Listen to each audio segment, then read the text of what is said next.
Yo, what's up guys? It's your boy Dr. D's. We are back with another video. So today we're going to be defeating Gear Dungeon 1 Stage 10, and we are doing it without an anti-heal. We are doing it with no anti-heal whatsoever. Let me show you guys the recipe. I know a lot of you guys out there don't have an anti-heal, or maybe you do, but you want to try this strategy anyways. Everybody has greed. Greed is the recipe for success here. You honestly need greed in order to make this work, because if you don't have an anti-heal, you need to do crowd controls. You need to slow the mob down, because we know once the mob reaches the tank or any target in front of them, once they start attacking, then they gain health, then the whole strategy is ruined.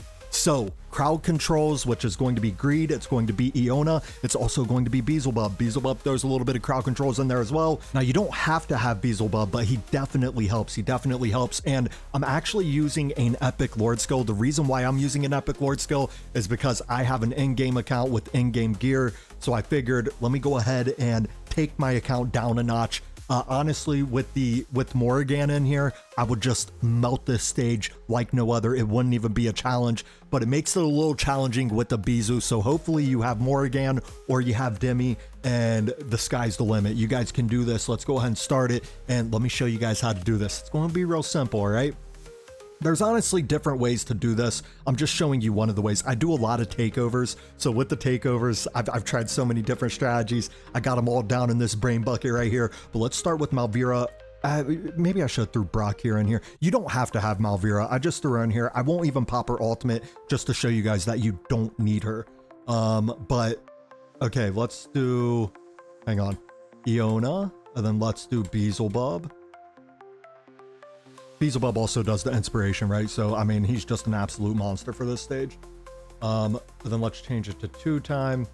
And then what we're going to do right here is I'm going to wait for her to do her Crimson Moon.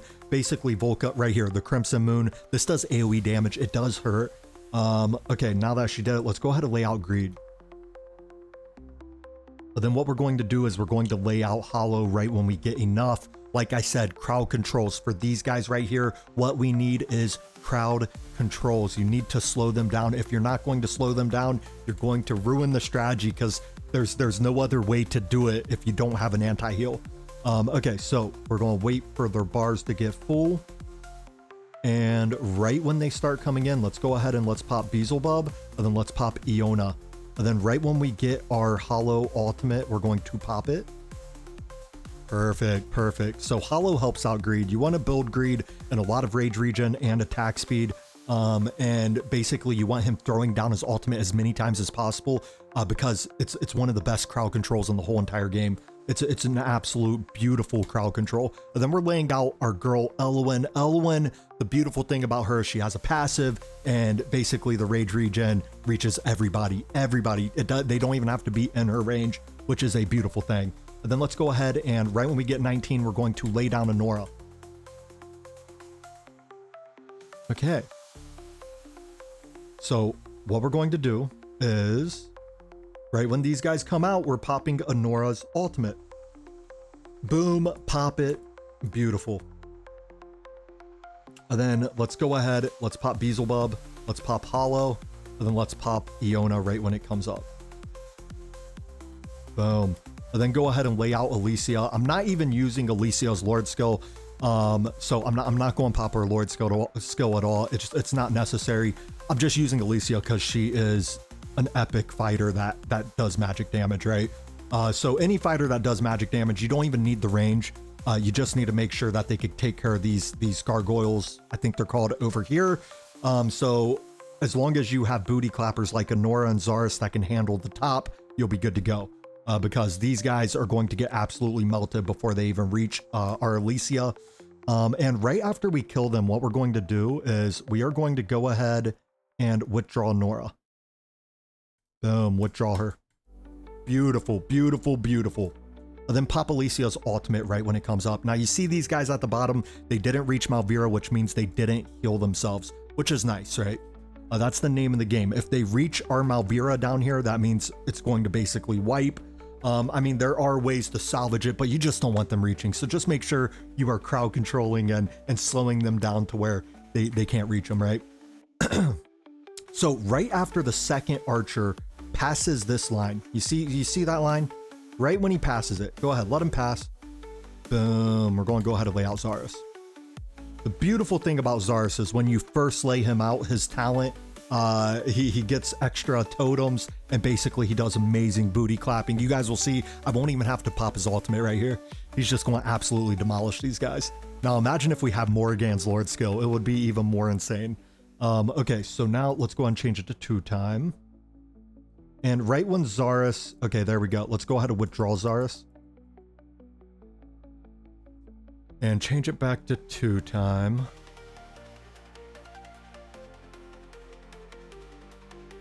Okay, pop Alicio's ultimate. Just go ahead and pop it right when it comes up.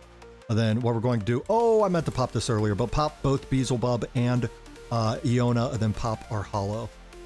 And go ahead and lay out Anora. Excuse me. Dang, I should have laid her out earlier, but that's okay. That's okay. Pop Anora's ultimate right when you get it.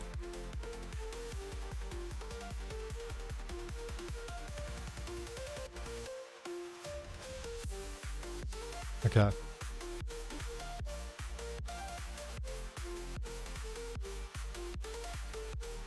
Perfect, perfect. Anora's going to do enough damage. Okay.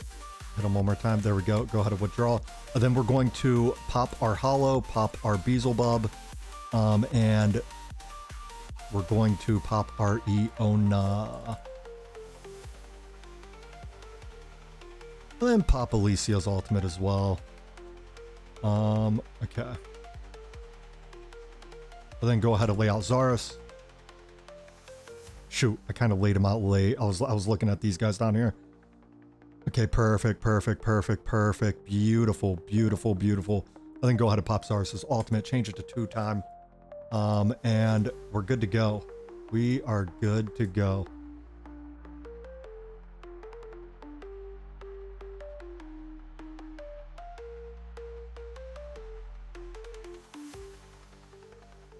And voila, there we go. That's how we defeated it.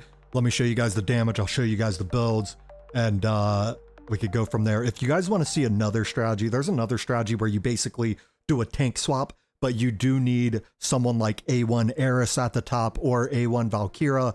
Eris is the best for the top. I don't care what anyone says. He is the absolute best. He will melt that top. If you have A1 Eris, make sure to use him. I forgot to show the damage, but you guys get the gist, right? I forgot to show the damage. That is 100% my fault. So we got Iona. Iona right here. This is the build that we have on her. This is the artifact, the Tear of Twilight. Go ahead, read them and weep. And then we got our girl Anora. Anora, we put her in the Infernal Roar. I noticed that Infernal Roar works the best with my girl. And these are the stats right here. And then we got our Zarus. Zarus, I don't even have his skills fully upgraded, but it's okay. He just claps cheeks nonetheless. Honestly, I didn't even change his build. He's just about that life, man. You put Zarus in anything decent, and he's just going to absolutely melt whatever's in his way. And then we also have the Tear of Twilight on him as well. And then Beelzebub, I just have this on him. It's more of a BP flex for GBG. But then we got the attack all the way up to plus 9,719 for the inspiration. The rest of the build doesn't really matter for the way I have him built anyway. And then we also have his exclusive artifact fully upgraded, but you don't have to have that. You could easily put the, which one is it? You could easily put this bad boy on him. The Tear of Twilight. It also increases attack by 30%. Same, right? And then we got Alicia. I've had her in this build forever. Honestly, I need to get that crit rate to 100%, but you guys see what it is. And then we also have her in Eye of Sin. And then we've got Hollow. Let's see. Boom. Those are the stats. This is the artifact, the Golden Scarab. And then we got Greed. So this is how I have Greed built. A lot of attack speed, a lot of rage regen. We're not using him for damage. We just need him to get his ultimate back very, very quickly. And then also the Nightmare Samsara. So the Nightmare Samsara works good with having high attack speed because he restores 7.5% rage for every 5 attacks. We want him to get his ultimate back quicker. It works together, right? It works together. And then we got Elowen as our last one. Honestly, her build didn't really matter. I could take her all the way down to like 40k BP and she would be fine as long as she could survive as long as she could survive the Crimson Moons. So That's all we got. You guys hit me up in the comments if you guys have any questions. You guys have a great rest of your night, and thank you for making it to the end.